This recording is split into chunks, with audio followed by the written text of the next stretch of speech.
Assalamualaikum warahmatullahi wabarakatuh. Selamat beraktivitas anak-anakku sekalian. Semoga kita semua dalam lindungan Allah Subhanahu wa taala dan semangat untuk terus belajar meskipun kita menggunakan sistem home learning. Baik, kali ini kita masuk di bab 7 menggunakan perangkat lunak penerbitan.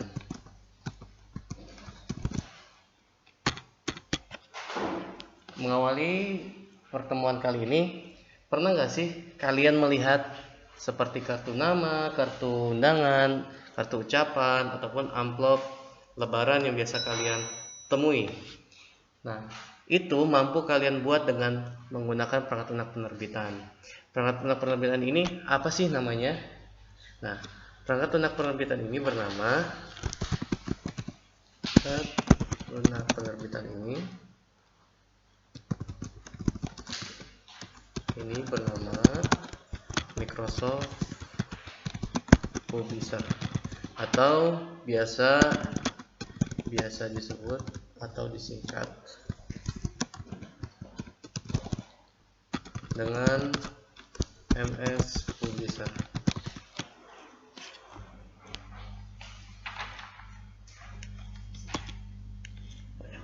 Di Microsoft Publisher ini kita mampu tadi yang seperti yang pertama Bapak sebutkan, seperti kartu nama, kartu ucapan, ataupun undangan khitanan, undangan pernikahan, dan lain sebagainya. Kita mampu menggunakan Microsoft Publisher. Langsung aja kita bagaimana sih langkah-langkah membuka aplikasi Microsoft Publisher itu sendiri. Silakan teman-teman yang pertama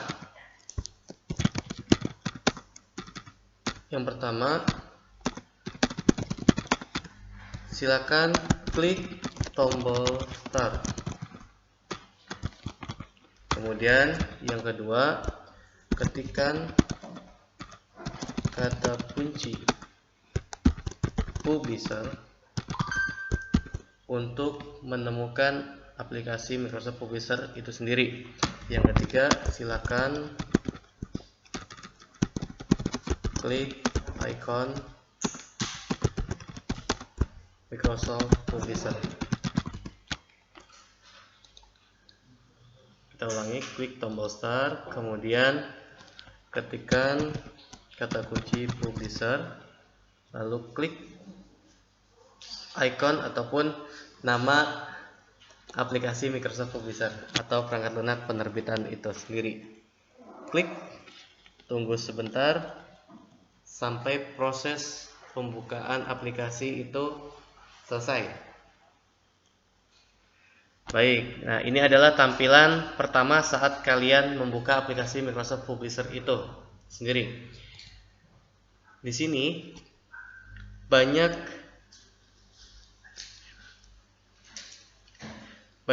tampilan-tampilan atau template, tema, atau file-file contoh yang sudah dibuatkan dari Microsoft Publisher. Namun di setiap komputer ataupun laptop itu berbeda-beda dan harus terkoneksi dengan internet. Namun untuk bagian ini kita belum menggunakannya. Kita akan mengawali dengan perkenalan dari jendela Microsoft Publisher itu sendiri. Sekarang silakan klik blank document atau blank publication.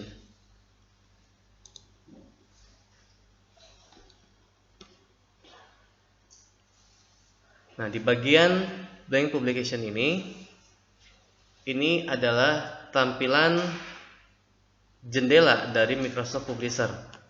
Nah, kita lihat di halaman 55, teman-teman bisa lihat di bagian atas ada tulisan Publication 1, strip Publisher.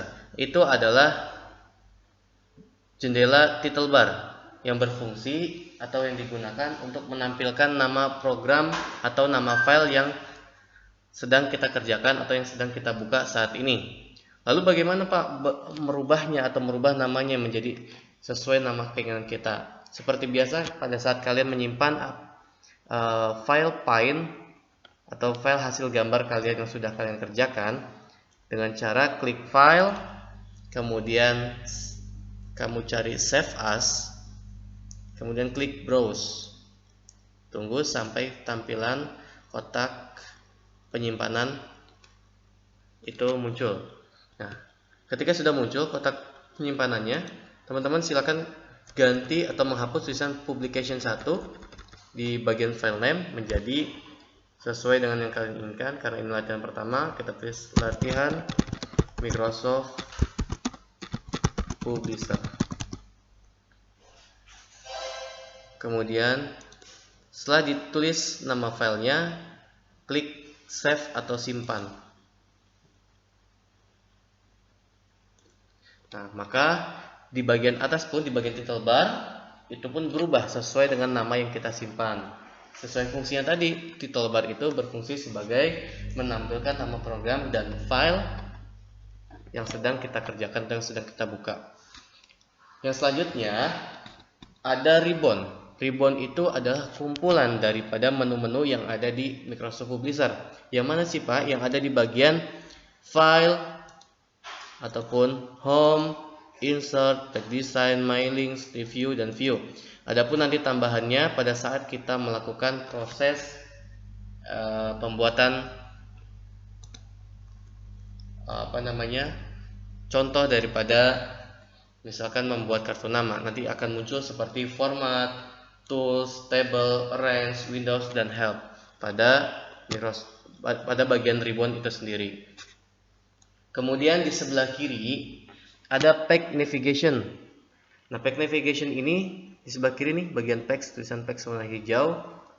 Ini adalah bagian di mana kita bisa membuat lebih dari satu desain atau satu pekerjaan. Misalnya di pack pertama atau di lembar kerja yang pertama, kalian membuat kartu nama. Namun ketika kalian membuat baru lagi, tidak perlu kalian membuka ulang dari awal, namun bisa menambahkannya dengan cara klik kanan pada bagian pack navigasi, klik insert blank pack, maka dia akan menambahkan satu lagi. Begitupun seterusnya, bisa lebih dari 2 ataupun lebih dari 1. Nah, sekarang kita akan menggunakan di pack 1 dulu, dan kita belum masuk ke dalam pembuatan tampilan-tampilannya atau memasukkan tulisan, gambar, dan sebagainya. Kita di bab ini mengenal daripada jendela atau tampilan Microsoft Publisher itu sendiri. Yang selanjutnya adalah toolbar. Toolbar apa? Toolbar adalah deretan icon yang mewakili suatu perintah. Nah, tadi kalau kita dengarkan secara bersama-sama, toolbar itu adalah deretan icon. Icon itu apa? Icon itu adalah gambar-gambar kecil yang memiliki arti itu sendiri, arti tersendiri. Nah, lalu mana Pak yang dimaksud toolbar? Toolbar itu adalah deretan icon. Nah, di sini kita lihat di bagian menu home atau ribbon home. Teman-teman bisa lihat di sini ada icon-icon kecil-kecil atau deretan gambar-gambar kecil ini. Dan dia tidak diikuti dengan tulisan, namun memiliki fungsinya masing-masing. Contoh, misalkan Bapak akan membuat tulisan. Kita akan membuat tulisan. Pertama kita besarkan dulu supaya lebih kelihatan.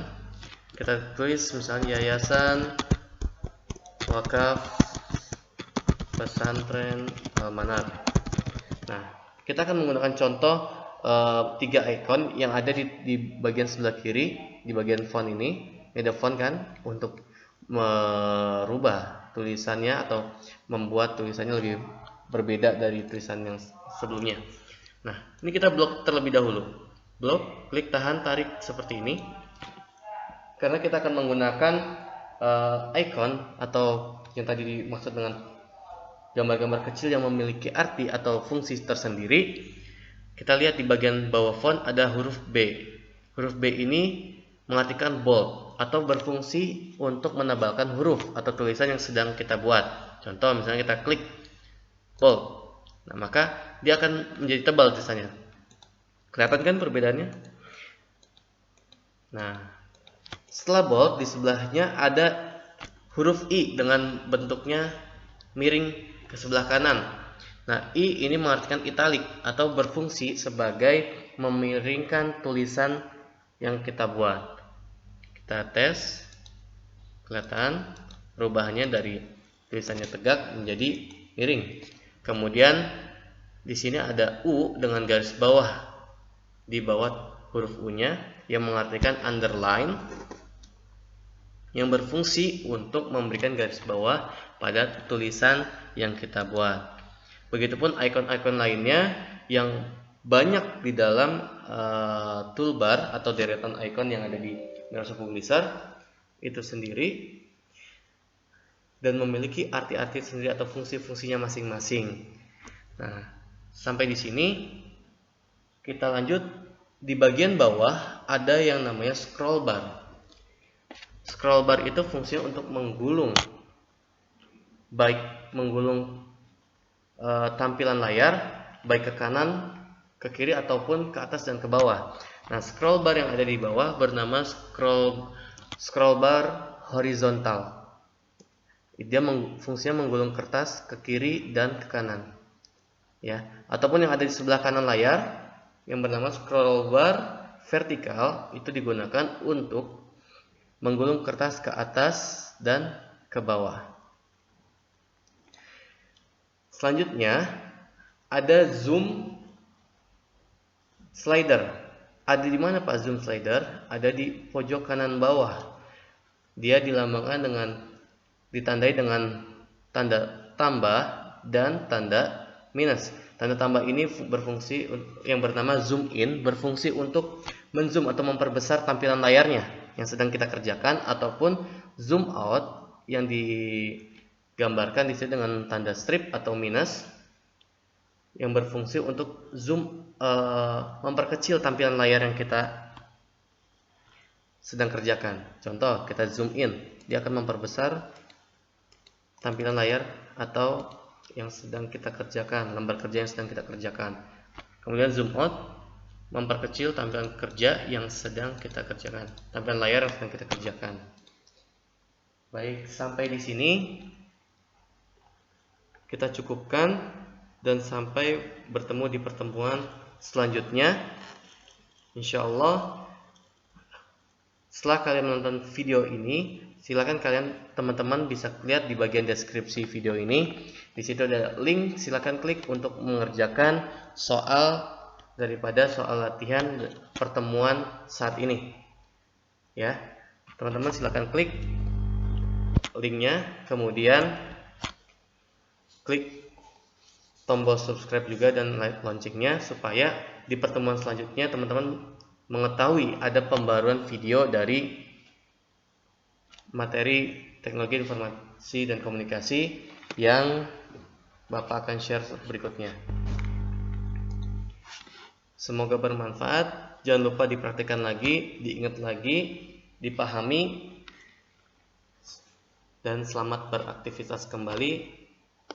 Terima kasih. Sampai jumpa. Assalamualaikum warahmatullahi wabarakatuh.